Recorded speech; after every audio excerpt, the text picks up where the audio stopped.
So I want to say something about this story that appeared in the New York Times based on hacked emails from Columbia University that when Zoran Mamdani, who's now the Democratic mayor for a nominee for mayor of New York, that when he applied to Columbia University, he listed himself as not only Asian, but also as Black or African American.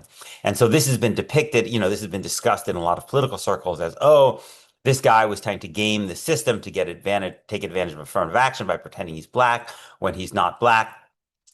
I think it fundamentally misunderstands who Zoran Mamdani is, who his family is. And part of the reason for this misunderstanding is there's just such a profound ignorance in American political and media discussion, including in elite media and political discussion of anything having to do with Africa, and in this case, Uganda. To understand why Mamdani wrote that checked off Black or African American and then critically wrote under it Ugandan, you have to understand his family and the belief system of his family.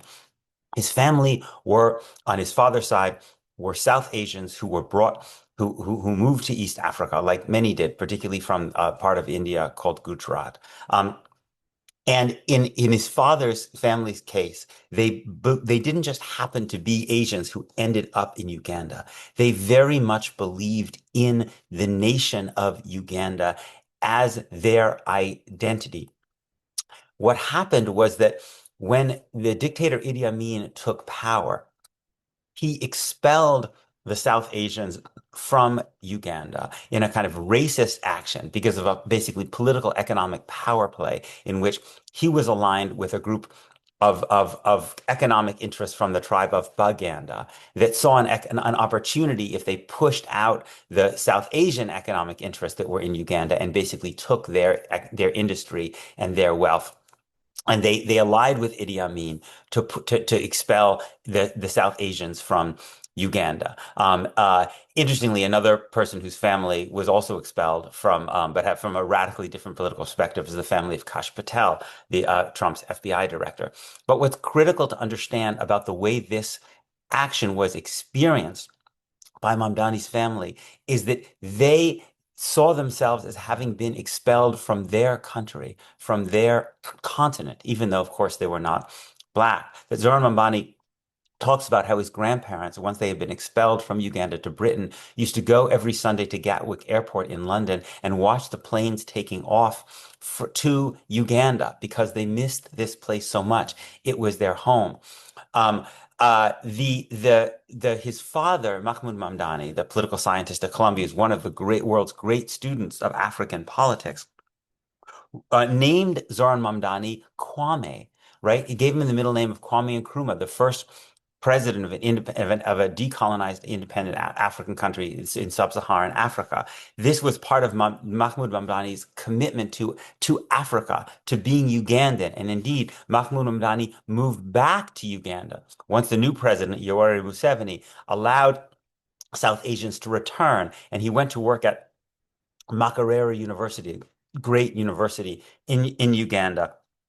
And Mahmoud Mamdani has written, this is in the case, he writes in the London Review books, um, he writes about a group called the Asian African Association of Uganda, which was formed in the 1990s, that he was an admirer of and part of. And this group, in its founding document, quotes, "We are not South Asians. For South Asians live in South Asia and are committed to making a future there, nor are we overseas South Asians who are part of a South Asian diaspora whose members aim to return home to South Asia after a temporary sojourn overseas. True, our origin is South Asia, but our present is African. Many of us hope to make a future in Africa. We are Africans of Asian origin. Asian Africans. This is the way in which Zoran Mamdani was raised. This is what he was trying to say, articulate but in trying to do through this, using these crude American categories that link the idea of being someone who is of African descent with the idea of being Black. But Zoran Mamdani's entire family identity, politics, history is about saying that that's not true. That being an African does not require you to be Black. It requires you to be living in Africa or have roots in Africa and have a commitment to the development of Africa, in this case, Uganda, as a place that is multiracial, multi-ethnic. And this is, and one of the people that Mahmoud Mamdani quotes as one of the South Asians in Uganda who believed this most fervently was a man named Rajat Niyogi, who edited a magazine called Transition. It was based at this great university, Makerere University in Uganda, that he edited along with Black Ugandans and South Asian Ugandans and whites and people from across the continent. And that was very important to me because we used to have copies of Transition of this magazine in my home. I used to, flip through them when I was in my father's study growing up. My father was born in Africa. My father was born in Cape Town. Um, and although my father left, and although I do not call myself an African American, I was lucky enough to see some of that as well. This idea that there were Jews and there were South Asians who were in South Africa who had a profound and deep commitment to being South African, which meant also being African, even though, of course, they were not Black. That some of the most important figures in the African National Congress who devoted their lives, who went to jail for decades, who were assassinated, were of Indian origin or of Jewish origin. The head of the ANC's military wing, Mkhonto Wesizwe, the spear of the nation, arguably the guy who was the second most powerful figure in the African National Congress, Joe Slovo, grew up in Lithuania speaking Yiddish, and yet he led the ANC's armed struggle against apartheid.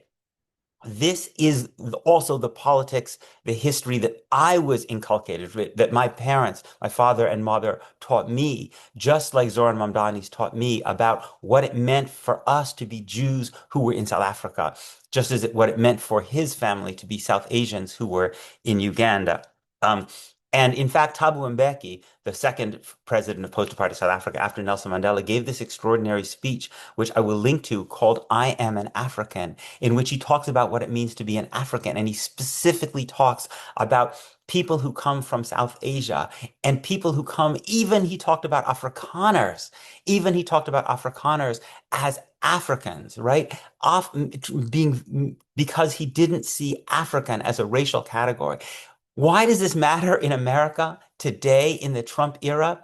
Because Zoran Mamdani and his father were fighting against ethno-nationalism, against ethno-nationalist racism. One of the reasons that Idi Amin could do what he did to the South Asians of Uganda was because Uganda did not have birthright citizenship, which allowed him to the constitutional legal basis to deport them. This is Idi Amin's vision of Uganda is Donald Trump's vision of America, that to be American is essentially to be white and Christian, and anyone else here is just a guest, not truly American.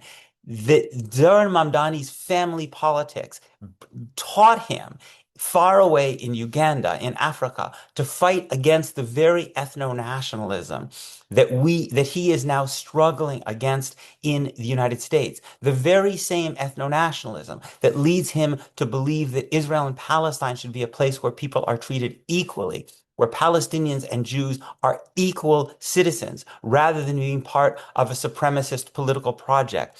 The supremacism of Idi Amin and of Jewish supremacy in Israel and of Donald Trump. Mahmoud Mamdani's entire life, his family history, is about struggling against this form of supremacism. And if you don't understand that and how it relates to the reason that he ticked those boxes for his Columbia application, you really don't understand, I think, who this man is.